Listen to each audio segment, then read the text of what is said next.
सहनाववतु सहनौ भुनक्तु सह वीर्यं करवावहै तेजस्विनावधीतमस्तु मा विद्विषावहै। ओम शांति शांति शांति। वैदिक जीवन पद्धति अर्थात विशुद्ध रूप से ऋषि पद्धति, वैज्ञानिक पद्धति, जिसके आधार पर हमारे ऋषियों ने अपने जीवन को सुंदरता से जिया है, दिव्यता भव्यता से जिया है और वैसा ही उपदेश हमारे लिए किया है। इसलिए कहा है ऋषिणाम चरितम सत्यम महाजनो येन गता स पंथा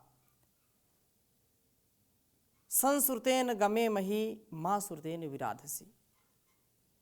जैसा हम सुनते हैं, जैसा हम देखते हैं, जैसा हम पढ़ते हैं और जैसा समझते हैं, अनुभव करते हैं, वैसा दिव्यता से परिपूर्ण जीवन हम जी पाएं, इसके लिए सतत वैदिक जीवन पद्धति को अपना करके जीवन जीने की जो कला है उसको सीखें और दूसरों को भी सिखाएं।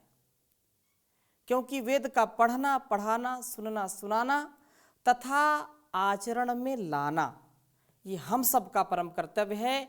क्योंकि जो श्रेष्ठ जन हैं वह किसी भी मत, पंथ, संप्रदाय के लिए नहीं है, वो मानव मात्र के लिए जान है। उसको पढ़ना, समझना और जीवन में उतारना ये समस्त प्राणी मात्र का कर्तव्य है, जिससे पूरे संसार में हम एकत्व का, सहअस्तित्व का, बंधुत्व का वर्चस्व स्थापित कर पाएं।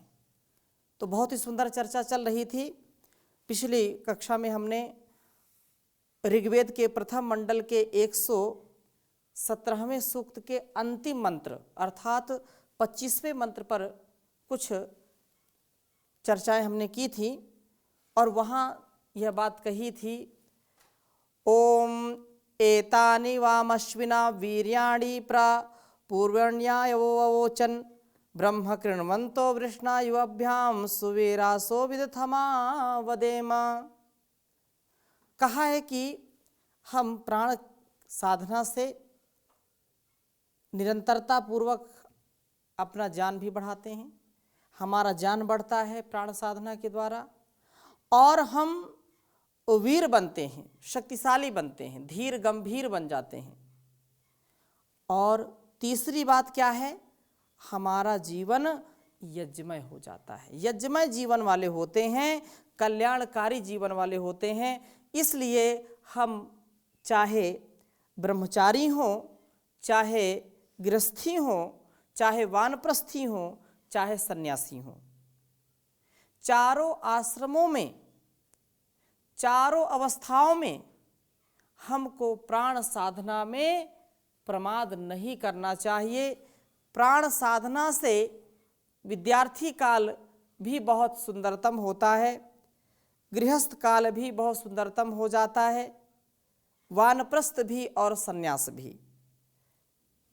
चारों में बहुत हमको तीनों चीज़ों की आवश्यकता होती है। चारों अवस्थाओं में सबसे पहला जो ज्ञान है, ज्ञान बढ़ता जाता है और दूसरा हम वीर बनते जाते हैं, शक्तिशाली बनते हैं, उत्साही रहते हैं, निरुत्साह में कभी नहीं रहते, बिल्कुल मुरझाया सा चेहरा नहीं होता, अलसाया सा शरीर नहीं होता है। इसलिए ऐसा हमको रोज करना चाहिए। रोज इस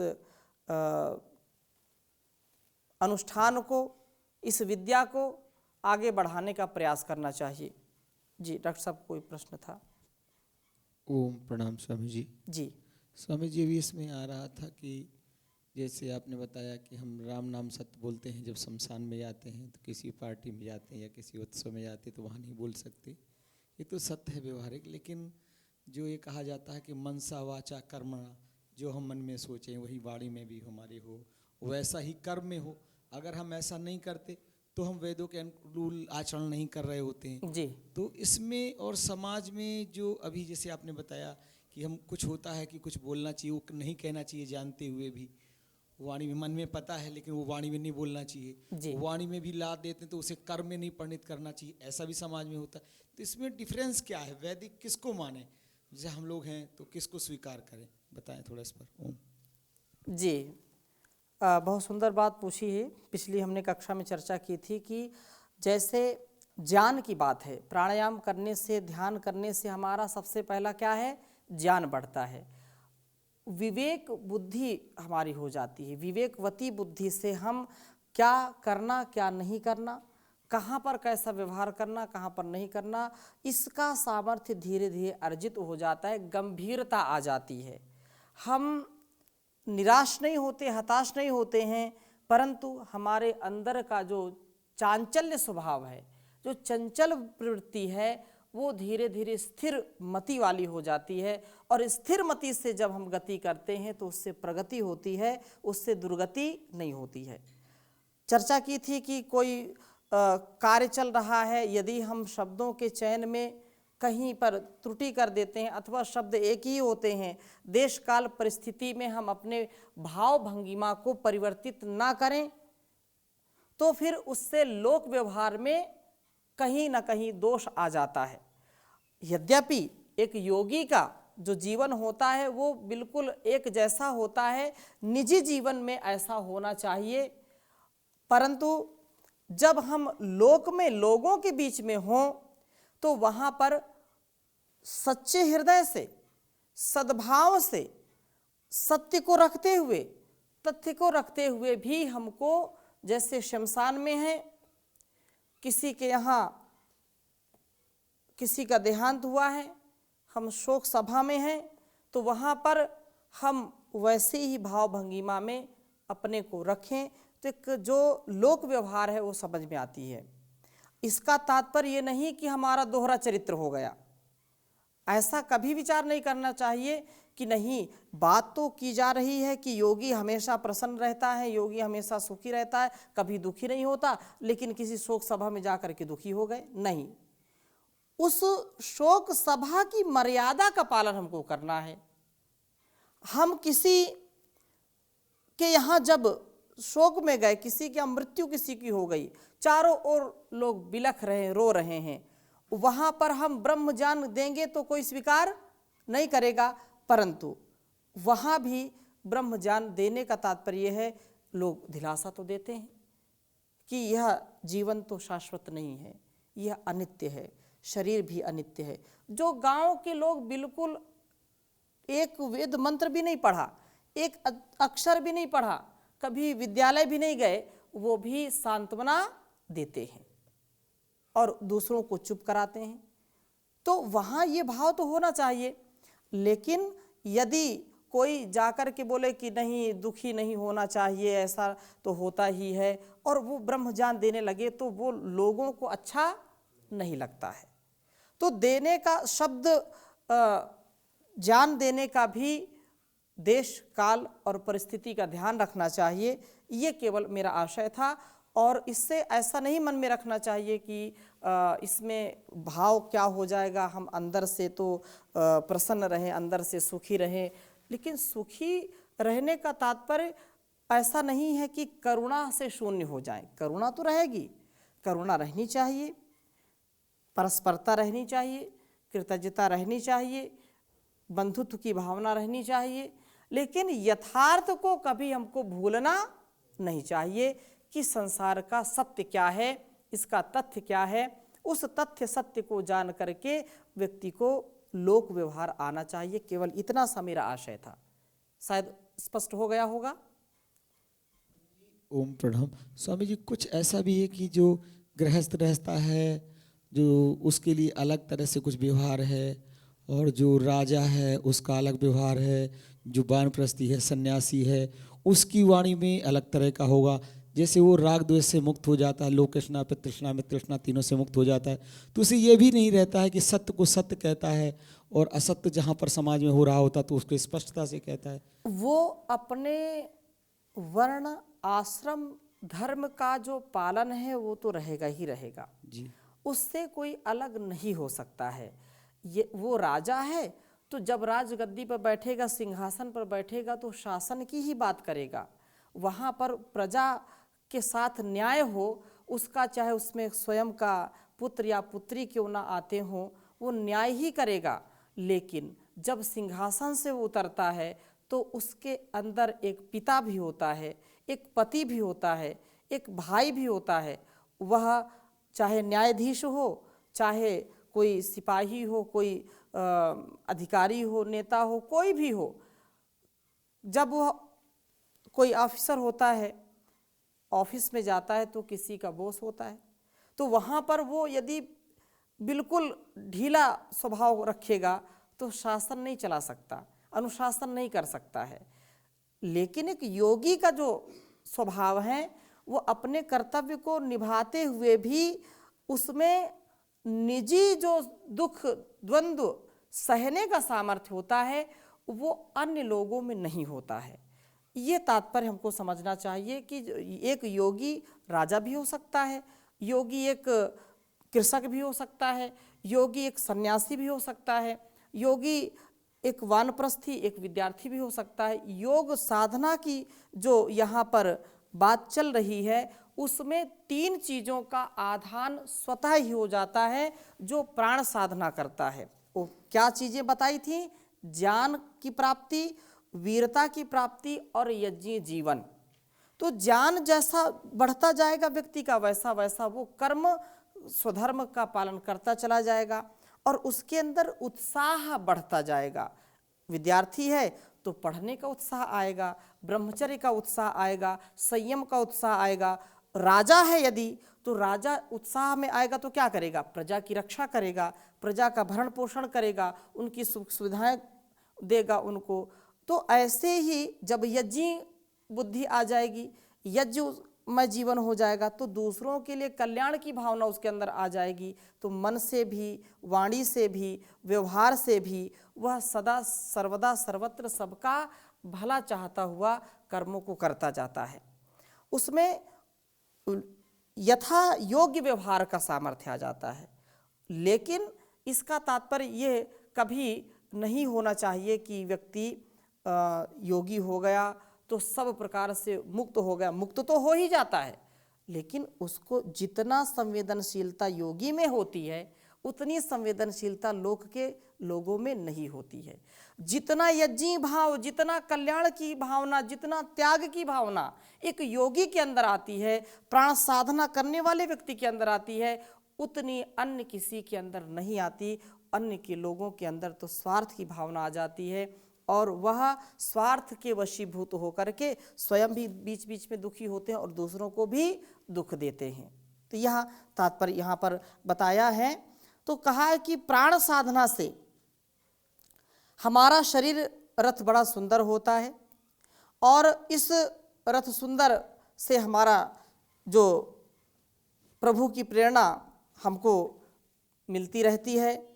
हम उस प्रेरणा को स्वभाव में उतार लेते हैं, शरीर मन वचन में उसको उतार करके इस संसार का कल्याण करने का प्रयास करते हैं। इसमें कोई संशय हमको नहीं होना चाहिए और वह परमात्मा हमको ऐसा सामर्थ्य देता है। वह जब प्राण साधना में निरत योगी हो जाता है तो उसके लिए सदा सर्वदा सर्वत्र सब कुछ उसको प्राप्त कराता है। और कहा है कि प्राणो विलीयते यत्र मनस्तत्र विलीयते, मनो विलीयते यत्र प्राणस्तत्र विलीयते। सब प्रकार के दोषों का क्षय हो जाता है। दह्यन्ते न्यायमानानां धातूनां हि यथा मलाः तथेन्द्रियाणां दह्यन्ते दोषाः प्राणस्य निग्रहात्। ये मनुस्मृति का भी यहाँ उदाहरण मैं देना चाहूँगा कि जो लोग प्राण का आधान करते हैं, प्राणायाम करते हैं, तो अग्नि में जैसे जो है अग्नि में फूंकी जाती हुई धातुओं के मल नष्ट हो जाते हैं, वैसे ही प्राणायाम करने से, प्राणों का निग्रह करने से इंद्रियों के दोष नष्ट हो जाते हैं। और यही बात कही है कि जो प्राणायामैर दहेत दोषान धारणाभिश्चा किलविषान प्रत्याहारेण संसर्गान ध्यानेन अनीश्वरान गुणान। कहा कि प्राणायाम के द्वारा, प्राण साधना के द्वारा, योग साधना के द्वारा राग द्वेष को हम भस्म कर देते हैं। हमारे अंदर का राग द्वेष नष्ट हो जाता है और धारणाओं से पाप आचरणों को हम नष्ट कर देते हैं। प्रत्याहार से जो है विषयों के संपर्क को जला देते हैं और ध्यान से हम काम, क्रोध, लोभ आदि दुर्गुणों को भस्म कर दें। ऐसा यदि हो जाए, अर्थात प्राणायाम का अनुष्ठान हम सब करने लगें। वैसे तो परम पूज्य श्री स्वामी जी महाराज ने पूरी दुनिया को जगाया है, योग सिखाया है, परंतु आलस्य प्रमाद में व्यक्ति उसको कर नहीं पाता है, जिससे दुख पाता है। प्राणायाम करने वाला व्यक्ति, योगमय जीवन जीने वाला व्यक्ति किसी भी काल में, किसी भी हाल में आनंद में रहता है। वो हमेशा आनंद में रहता है। योग रतो वा भोग रतो वा संग रतो वा संग विहीनः यस्य ब्रह्मणि रमते चित्तं नंदति नंदति नंदत्येव भज गोविंदम भज गोविंदम भज गोविंदम मूढ़मते प्राणायामं प्रत्याहारं नित्य विवेक विचारं जाप्य समेत समाधि विधानं कुर्ववधानं महदवधानं भज गोविंदम गोविंदम भज मूढ़मते। प्राणायाम अपने जीवन की अभिव्यक्ति से संबंधित कार्यकलाप पर नियंत्रण, प्रत्याहार अपनी इंद्रियों को उनके विषय में खींच लाना और विचार अर्थात नित्य और अनित्य का विचार विवेचन करके जप के साथ, तप के साथ जो इस समाधि की प्राप्ति करता है, योगमय जीवन जीने का प्रयत्न करता है, वह निसंदेह अपने जीवन में उस ईश को सर्वथा स्थान दे करके, उसकी भक्ति करके दिव्यता को प्राप्त करता है, सारे कल्मशों को दूर करता है, क्योंकि वही हम सबका विधाता है, वही जगत पिता जगत माता है। उसका हम सदा प्राण की साधना के द्वारा सदा गुणगान उसका किया करें। इसलिए कहा है, मुझे तूने मालिक बहुत कुछ दिया है, मुझे तूने मालिक बहुत कुछ दिया है, तेरा शुक्रिया है, तेरा शुक्रिया है। न मिलती अगर दी हुई दात तेरी, तो क्या थी जमाने में औकात मेरी हो।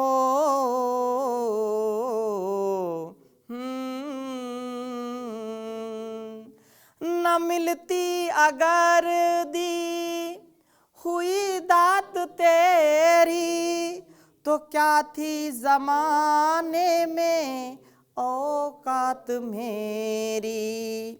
यह बंदा तो तेरे सहारे जिया है, ये बंदा तो तेरे सहारे जिया है, तेरा शुक्रिया है, तेरा शुक्रिया है। यह जायदाद दी है, ये औलाद दी है, मुसीबत में हर वक्त इमदाद की है। यह जायदाद दी है, यहाँ औलाद दी है, मुसीबत में हर वक्त इमदाद की है। तेरा ही दिया मैंने खाया पिया है, तेरा ही दिया मैंने खाया पिया है, तेरा शुक्रिया है, तेरा शुक्रिया है। मेरा भूल जाना तेरा ना भुलाना, बहुत सुंदर बात कही है। मेरा भूल जाना तेरा ना भुलाना, तेरी रहमतों का कहाँ है ठिकाना हो।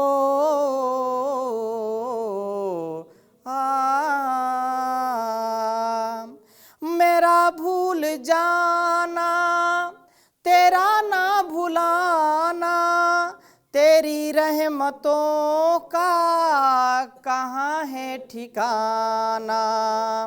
तेरी इस मोहब्बत ने पागल किया है, तेरी इस मोहब्बत ने पागल किया है, तेरा शुक्रिया है, तेरा शुक्रिया है।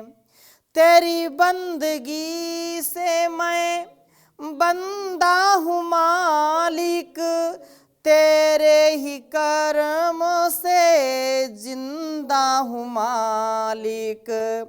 तेरी बंदगी से मैं बंदा हूँ मालिक, तेरे ही कर्म से मैं जिंदा हूँ मालिक।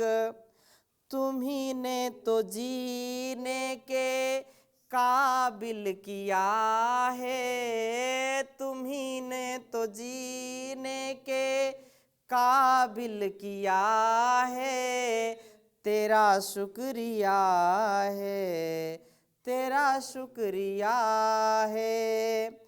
मुझे तूने मालिक बहुत कुछ दिया है, तेरा शुक्रिया है, तेरा शुक्रिया है, तेरा शुक्रिया है, तेरा शुक्रिया है।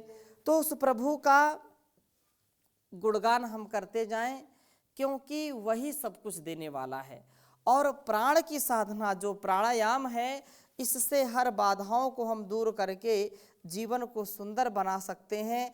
और करोड़ों लाखों करोड़ों लोगों ने जीवन को संवारा है। इस जीवन और इस जगत को दिव्यता से भरा है और भरते ही रहेंगे जब तक यह संसार इस ऋषि परंपरा का, इस गुरु परंपरा का, वेद परंपरा का निर्वहन करते रहेंगे, तब तब यह ऐसा ही होता रहेगा।